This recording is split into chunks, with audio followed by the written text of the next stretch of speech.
Ustaz. Maka seluruh warga Muhammadiyah itu ya wajib mempelajari isi kandungan dari Al-Quran dan As-Sunnah. Al-Qurannya tidak pernah berubah, tetapi pemahaman terhadap Al-Quran itu selalu berkembang, sehingga lahir kitab tafsir Al-Quran yang jumlahnya sangat banyak. Termasuk Muhammadiyah sudah menyusun kitab tafsir yang namanya Tafsir At-Tafsir. Ada yang belum punya, Bapak Ibu? Ada banyak. Tafsir At-Tafsir. Sebaiknya punya. Minimal sudah punya dulu, soal membacanya nanti. Punya.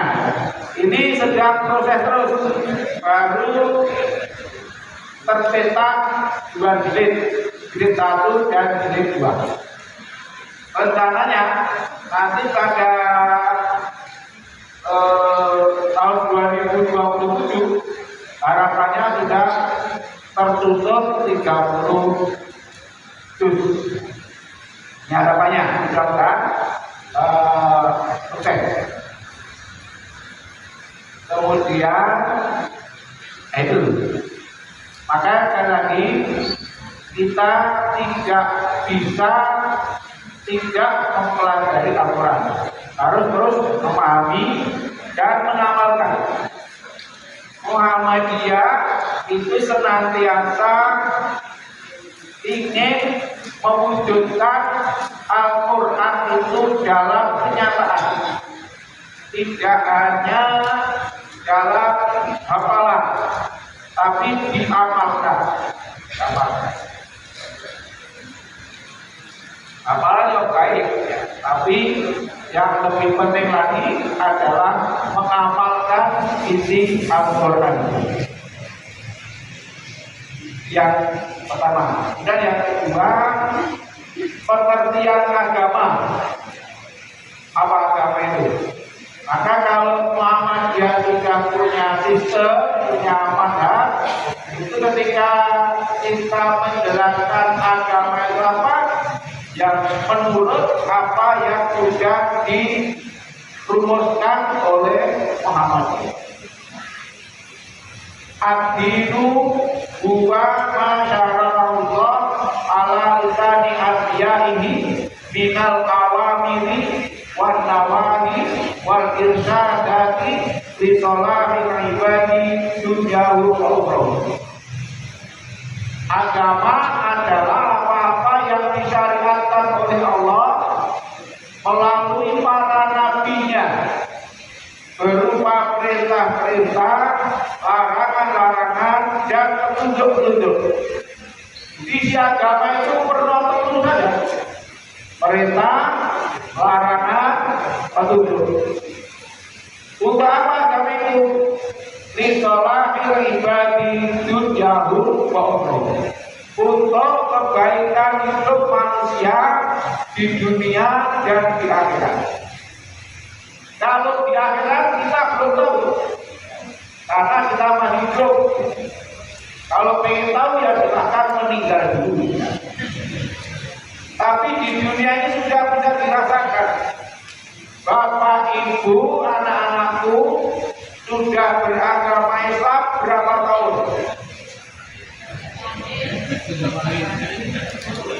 Itu jawaban yang salah. Awak berapa tahun kok sudah lahir? Ada yang umurnya 60 tahun? Ya. Kalau umurnya 60 tahun, ya kira-kira Islamnya sudah 50 tahun. Yang 10 tahun belum dihitung ya. Coba dengan yang Islamnya sudah 50 tahun itu, sekarang hidupnya sudah baik apa belum? Halo? Belum. Aku selama ini jono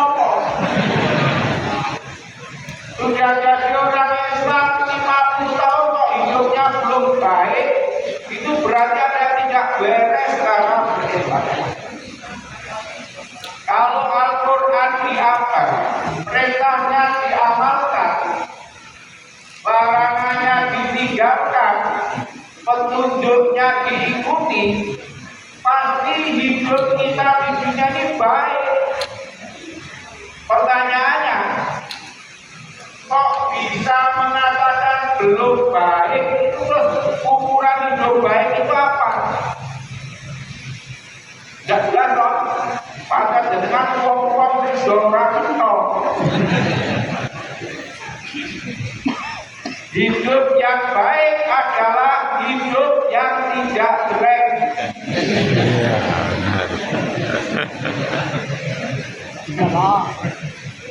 Jadi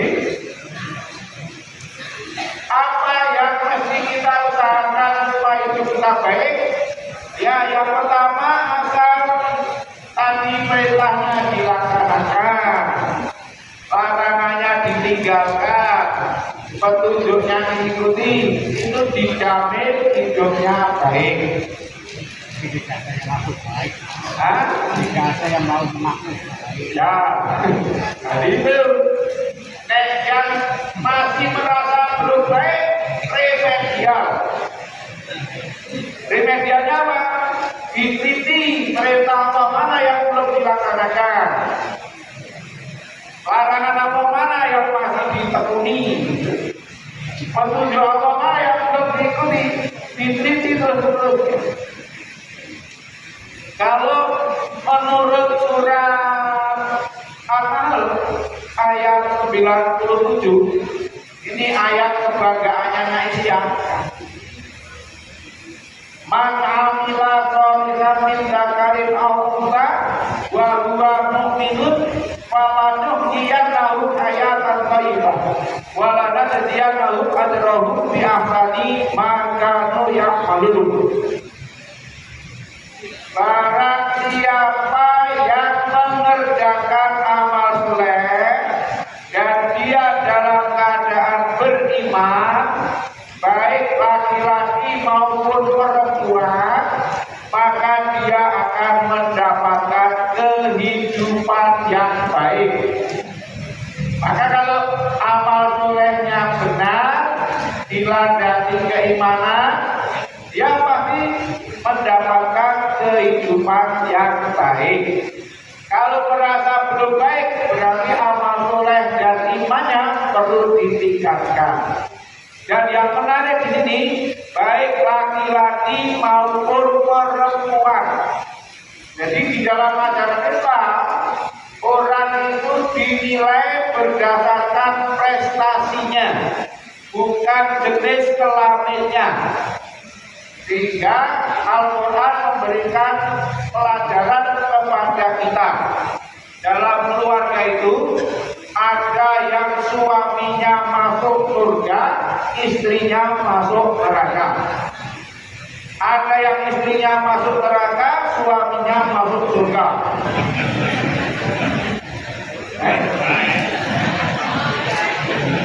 Tapi betul loh. Ada yang istrinya masuk surga, suaminya masuk neraka. Nah, jadi semua tergantung amalnya. Dan diberi contoh dalam sejarah. Nabi Nuh itu contoh suami yang baik, istrinya jomblo. Nabi Nuh, termasuk Nabi Lut. Istrinya Nabi Nuh sih, jomblo.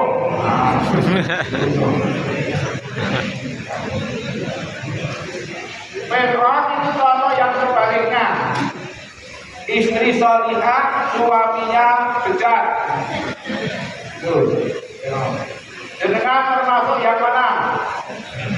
Nah, yang paling hebat dia meneladani Nabi Muhammad, Nabi Ibrahim, dan lain-lain yang dicontohkan kepada kita sebagai suami istri yang sholih dan sholihah. Mestinya orang Muhammadiyah seperti itu. Ya. Nah, lalu Ali bin Abi Thalib memahamkan kepada kita, dikatakan hidupnya baik itu kalau punya dua hal. Yang pertama qanaah, yang kedua rezekinya halal. Jadi orang ini kalau punya dua itu akan merasakan kebaikan hidup. Yang pertama qanaah, yang kedua rezekinya halal. Kan baik. Halal kan baik. Ya, halal kan baik. Qanaah itu apa? Nerima ing mantu. Qanaah itu cirinya dua. Yang pertama tidak geragas, yang kedua tidak lebih. Geragas itu apa? Serakah. Geragas itu ratus itu raike koyok terus. Akan membuat hidup bahagia ya. Oke, bapak-bapak, ibu-ibu yang terhormati, jadi hasil dari kita beragama itu jelas. Di dunia ini hidupnya baik, hidup yang bahagia, hidup yang tentram, hidup yang tidak menderita. Maka aslinya tidak ada orang Islam yang menderita. Kalau ada orang Islam yang menderita, pasti ada yang salah cara berislam. Pun manusia kata itu. Jadi tidak, apalagi Islam melu Muhammadiyah tidak boleh menderita. Karena syarat jadi orang Muhammadiyah itu bahagia. Oke? Dengan bahagia apa menderita? Bahagia berarti dengan Islamnya benar. Yang menderita perlu memperbaiki cara berislamnya. Nah, terus dalam pandangan Muhammadiyah, ajaran Islam itu merupakan satu kesatuan dari 4 unsur. Yang pertama akidah, yang kedua akhlak, yang ketiga ibadah, yang keempat muamalah duniawi. Muhammadiyah bekerja untuk tegaknya akidah yang murni, yang tidak tercemari oleh khurafat, syirik, dan tahalul. Tegese tauhidnya itu murni, tidak terkotori oleh syirik, tahalul, khurafat. Yang kedua, Muhammadiyah bekerja untuk tegaknya akhlak mulia yang bersumber pada Al-Quran dan As-Sunnah, bukan bersumber pada nilai-nilai ciptaan manusia. Jadi setelah akidah terus akhlak. Kenapa? Karena orang itu kalau akhlaknya baik, pasti nanti ibadah dan muamalahnya baik. Dan akhlak bagi Muhammadiyah itu akhlak yang bersumber pada Al-Quran dan Sunnah, bukan bersumber pada nilai-nilai ciptaan manusia. Mengapa? Sebab kalau nilai ciptaan manusia itu bisa berubah di satu waktu, bisa berbeda antara daerah yang lalu dengan daerah yang lain. Kalau kita Kebumen menyuguh tamu itu dengan segelas kopi dan kosong 4. Tapi saya tidak tahu di kopinya manis apa. Perlu saya coba. Aduh. Manis. Alhamdulillah, ini baru kopi. Kalau nyobanya sekali belum ketol. 3 kali. Ya, kalau 2 kali habis nanti saja. Ini cara kebumen menyuguhkan itu diberi teh atau kopi. Tapi kalau salah satu suku di Irian Jaya itu yang disuguhkan istrinya. Nah, coba. Kalau itu kan di sana baik-baik saja. Tapi coba itu diterapkan di Gobok. Oh nanti mendayoh terus saya. Itu kalau nilai-nilai kebaikan ciptaan manusia di satu tempat baik, tapi tidak bisa diterapkan di tempat lain. Nah, ini maka Muhammadiyah berpedoman bahwa akhlak mulia itu ya yang bersumber pada Al-Quran dan Sunnah. Kalau bersumber pada Al-Quran dan Sunnah itu pasti berlaku kapan saja dan di mana saja. Contoh akhlak jujur. Yang namanya jujur itu pasti diterapkan dimanapun baik. Rendah hati itu diterapkan dimanapun baik. Peduli kepada orang lain itu diterapkan dimanapun baik. Sampai ada hadis yang mengingatkan kita. Nabi katakan, janganlah kamu berbisik-bisik dengan meninggalkan orang ketiga.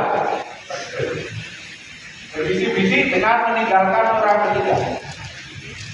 Mengapa? Karena membuat orang ketiga tidak nyaman atau tersinggung. Ini penerapannya apa? Penerapannya warna-warna. Saya ngomong dengan pakai bahasa Inggris. Padahal yang ada ngerti bahasa Inggris itu sama dengan hadir berbisik-bisik. Coba mengejek katanya, membuat yang lain tidak nyaman. Ada kadang dalam kita perjalanan dalam satu mobil, ada satu orang telepon kapan terus, itu sama dengan membuat tidak nyaman. Itu dalilnya potong jangan bisik-bisik, meskipun malah bengak-bengok. Jadi katanya momen kan nilai sosok, karena ada satu orang yang bolak-balik telepon katanya. Kalau penting-penting mau lebih kok. Dan dalam seperti itu harus menjaga perasaan orang lain. Sajanya lagi itu oleh hadis Nabi tentang bisik-bisik itu kaitan akhlak juga. Itu kita diperintahkan dalam pergaulan, dalam majlis itu supaya menjaga kenyamanan hidup bersama. Ini termasuk udut. Jadi apa masalahnya? Udut. Merokok itu yang mengganggu kenyamanan orang lain. Maka harus dan banyak lagi yang mesti kita peduli kepada orang lain. Ibu-ibu menyusui anaknya, oh itu mengganggu pemandangan. Nah, maka harus di tempat yang tertutup. Itu penerapan dari hadis bisik-bisik. Itu ya itu banyak sekali. Intinya apa? Intinya kita peka terhadap perasaan orang lain. Termasuk nek katanya ke poso yo rasa pamer ke jahat. Nah itu kan dia menjalani. Oke. Pak, terus yang ketiga ibadah yang dimaksud daripada Ramadan. Nah di ibadah Ramadan ini kita prinsipnya mengikuti apa yang dicontohkan oleh Nabi. Tidak boleh menambah, tidak boleh mengurangi. Dalam ibadah Ramadan inilah yang ada namanya fitnah. Kalau kita beribadah menyalahi apa yang dikatakan Nabi, itu namanya fitnah. Umpama dengan sholat subuh 3 rakaat karena tidak malam, nah, itu namanya fitnah. Nah, sedangkan yang keempat itu muamalah duniawiyah.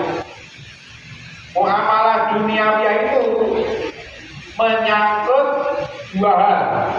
Yang pertama menyangkut pengelolaan dunia. Yang kedua menyangkut pembinaan masyarakat.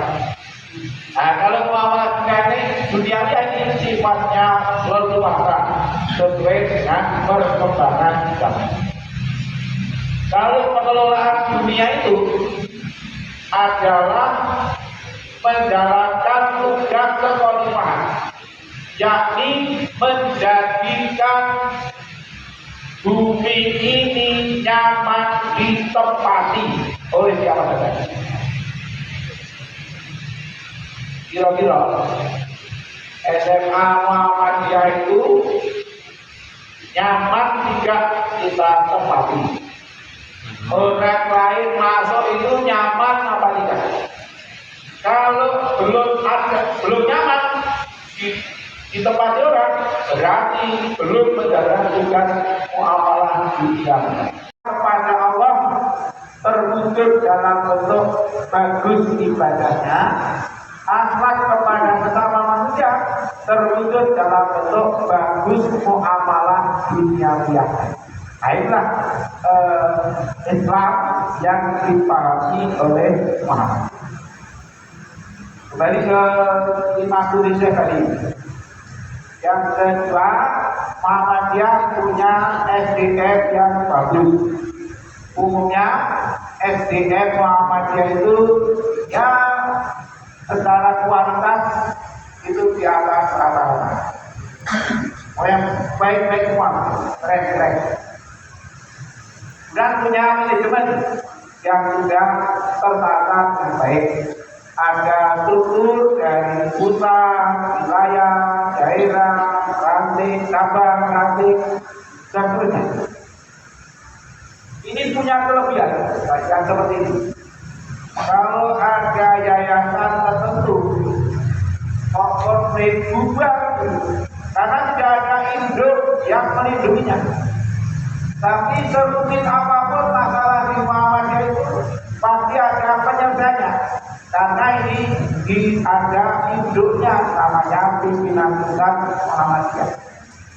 Karena amal usaha dimanapun itu milik pimpinan pusat Muhammadiyah. Meskipun yang mengelola cabang itu, tapi dari sisi kepemilikan itu milik pimpinan pusat.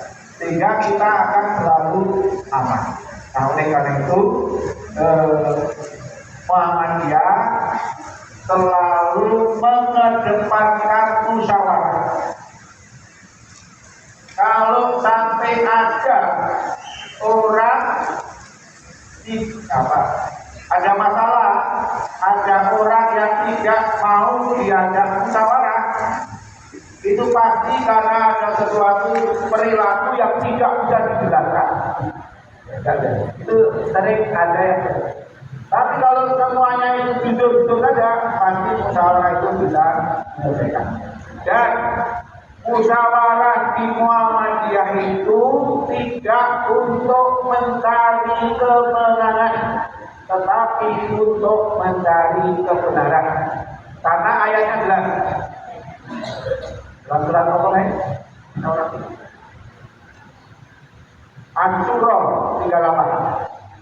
Walladzina istajabu lillah walladzina istajabu li rabbihim wa aqamus sholata wa amruhum syura bainahum wa mimma razaqnahum yunfiqun. Jadi ayat tentang musyawarah itu ada kalimat yang mendahulunya. Sebelum musyawarah itu, yang mendahulunya apa? Orang-orang yang memenuhi seruan Tuhan,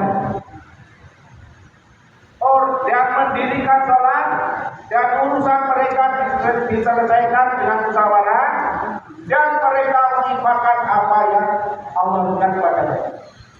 ayat tentang musyawarah ini, kalau disebut 4 itu, saya memahami yang disebut di awal itu menjadi prasyarat untuk melaksanakan yang sesudah. Jadi sebelum musyawarah itu ada kalimat orang-orang yang memenuhi seruan Tuhan mereka. Berarti kan prinsip dasar sebelum musyawarah itu taat kepada Allah, taat kepada aturan Allah. Termasuk taat kepada aturan manusia, menghargai prinsip-prinsip kenyamanan hidup bersama, menghargai orang yang sedang berpendapat. Itu yang pertama. Kemudian setelah itu orang-orang yang mendirikan sholat. Oh, nek sing musyawarah itu wong sing rajin sholat. Oh, berarti perjalanan musyawarahnya berjalan dengan baik. lancar. Sebab orang yang sholat mesti apik. Bapak Ibu sholatnya sudah baik kok belum? Apa ketok itu? Kalau menipun sudah baik. Sholat yang baik adalah dirinya orang yang tidak maksiat sesudah sholat. Itu orang yang sholat apa? Nah sebelumnya bagaimana? Berapa kok?